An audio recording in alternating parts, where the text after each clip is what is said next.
Nice to see you. Hello, everybody. Thank you very much for being here. Appreciate it. And thank you. These members have reached a bipartisan agreement. Did I hear the word bipartisan? Is that, there you go. Did I hear that word?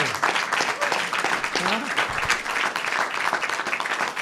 That's a nice word. Bipartisan agreement on prison reform legislation known as the first step. And that's what it is. It's a first step, but it's a very big first step. Today, I'm thrilled to announce my support for this bipartisan bill that will make our community safer and give former inmates a second chance at life after they have served their time.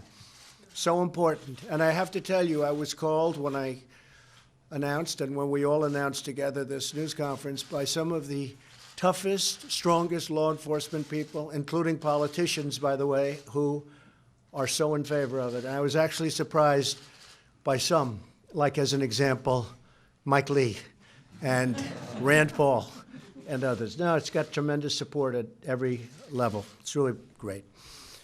And we're all better off when former inmates can receive and reenter society as law-abiding, productive citizens. And thanks to our booming economy, they now have a chance at more opportunities than they've ever had before. It is true. Our economy is so strong that when people are getting out of jail, they're actually able to find jobs. And I have 3 instances of companies that hired people coming out of prison, and they are so thrilled by the performance of these people. And now they're doing it more and more and more. And a lot of people are seeing this. It's great. They wouldn't have had the opportunity, frankly, except for the fact that the economy is so strong. And our job market is the lowest and best it's been in over 50 years and seems to be getting even better. Our pledge to hire American includes those leaving prison and looking for a very fresh start, new job, new life. The legislation I'm supporting today contains many significant reforms, including the following. First, it will provide new incentives for low-risk inmates to learn the skills they need to find employment, avoid old habits, and follow the law when they're released from prison. These incentives will encourage them to participate in vocational training, educational coursework, and faith-based programs. And I want to thank Paula White very much, because I know you very much wanted that. Thank you, Paula. That reduce their chances of recidivism and, in other words, reduce their chances of going back to prison substantially. Second, this legislation will allow federal inmates to be placed closer to their home communities in order to help facilitate family visitation. So important, because we know that maintaining family and community ties is key to a successful reentry into our society. Third, the bill includes reasonable sentencing reforms while keeping dangerous and violent criminals off our streets. In many respects, we're getting very much tougher on the truly bad criminals, of which, unfortunately, there are many. But we're treating people differently for different crimes. Some people got caught up in situations that were very bad. I give an example of Mrs. Alice Johnson, who served 21 years, and she had, I think, another 25 or so to go. So she would have been in there for close to 50 years for something that other people go in and they get slapped on the wrist, which is also wrong, by the way, which is also wrong. But I'll never forget the scene of her coming out of prison after 21 years and greeting her family, and everybody was crying. Her sons, her grandsons, everybody was crying and hugging and holding each other. It was a beautiful thing to see. It was a very tough situation. Among other changes, it rolls back some of the provisions of the Clinton crime law that disproportionately harmed the African-American community. And you all saw that, and you all know that. Everybody in this room knows that. It was very disproportionate and very unfair. Throughout this process, my administration has worked closely with law enforcement. Their backing has ensured that this legislation remains tough on crime. It's got to remain very tough on crime, and supports the tremendous work of our police and the tremendous job that law enforcement does throughout our country, our communities. They do an incredible job. We have great respect for law enforcement.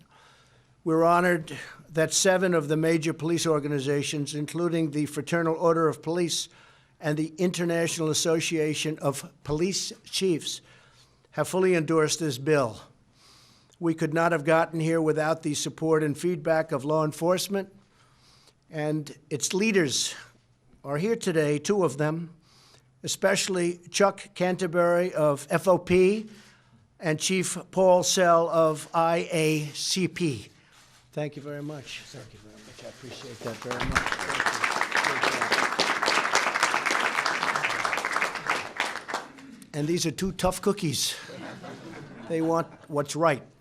They want what's right. And interesting, if you look at Texas, if you look at Georgia, if you look at Mississippi and Kentucky and some other states that are known as being very tough, these are big supporters of what we're doing. And some of it's been modeled after what they've done. They've done a tremendous job. My administration will always support the incredible men and women of law enforcement, and we will continue to pursue policies that help the heroes who keep us safe. They are truly heroes. We also thank the more than 2,000 leaders in the faith community who have signed a letter of support. We have tremendous support within the faith community, unbelievable support. Americans from across the political spectrum can unite around prison reform legislation that will reduce crime while giving our fellow citizens a chance at redemption. So if something happens and they make a mistake, they get a second chance at life. Today's announcement shows that true bipartisanship is possible, and maybe it'll be thriving if we're going to get something done. When Republicans and Democrats talk, debate, and seek common ground, we can achieve breakthroughs that move our country forward and deliver for our citizens, and that's what we're doing today, and I have great respect for the people standing alongside of me. I urge lawmakers in both House and Senate to work hard and to act quickly and send a final bill to my desk, and I look very much forward to signing it. This is a big breakthrough for a lot of people. They've been talking about this for many, many years. I want to thank Jared Kushner for working so hard on the bill. Thank you, Jared.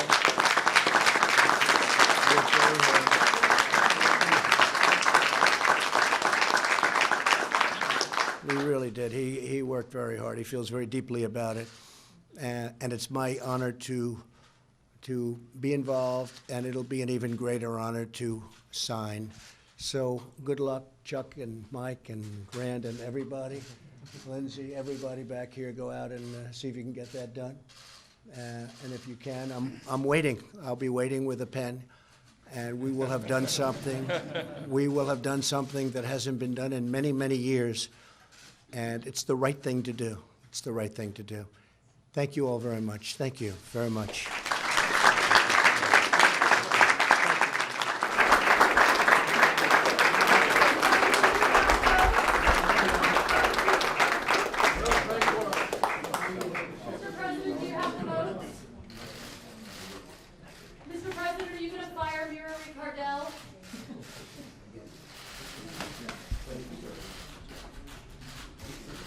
Mr. President, you just said that people use disguises to cast illegal votes. Do you have any evidence of voter fraud like that?